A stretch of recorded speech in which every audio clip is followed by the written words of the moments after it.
नमस्कार मो ना गीतांजलि स्वाई मु बछरी पंचायतर बछरी महासंघर सीआरपी। घटना है आमर डीपीसी सारे 22 तारिख दिन 4:30 एमती कि ऑफिस आवर बाहर गोटे सडन मीटिंग रखिले। से दिन भी आम कार्य थिलु ब्लॉक जाइलु आम 3टा बेले फेरिलु। फिर भी जेहेतु आमर गोटे उपर ऑफिसर आसी आम बाध्य होकर आसिलु। आसिला परे सिटी आमर गोटे एमती गंडगोल थिला जोटा सी समाधान करने को सिटी जाइथिले।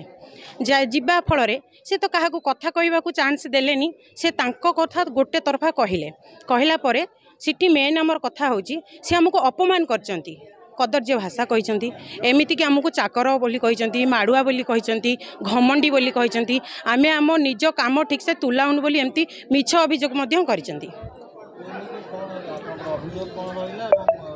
आमर जिलापाल को यही अभियोग जे कि कैलाश सार व्यवहार में बहुत माँ मैंने असंतुष्ट तांको तुरंत सस्पेंड करा जाऊ। कारण तांको नहीं बदली पुणी तो से अन्य माँ मान को भी जाई यही व्यवहार करेंगे ना तेणुक सस्पेंड करा जाऊ। जिलापाल प्रतिश्रुति देले आमर से रखिले दरखास्त कहले जे आगामी दिन में तुम करेंगे यथाशीघ्र आम कथा से बुझे। जदि यथाशीघ्र न बुझिले आज आम गोटे ब्लॉक आसीचु काली आम टोटाली डिस्ट्रिक्ट आसबू एमती बेल पड़े आम टोटाली स्टेट को जीवु।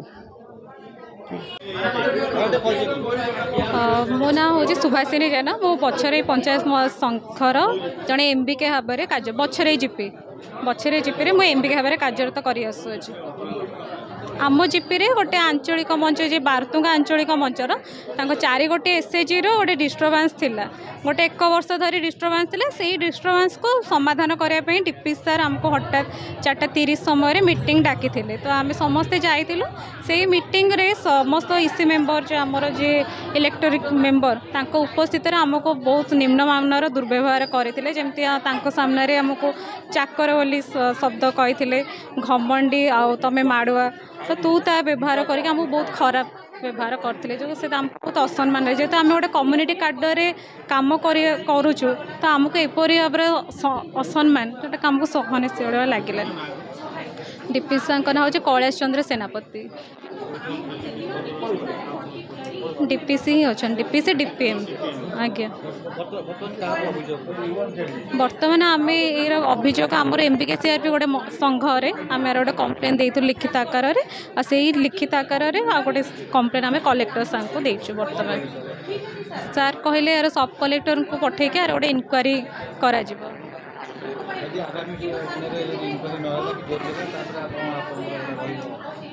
आगामी जदि समाधान जदि न करागला तो आम समस्ते मार्साई ब्लॉक जी जीपी अच्छी 24टा जीपी आम समस्ते कलम छाड़ आंदोलन करूँ जे आमर कौन समाधान जदि न करा जाए।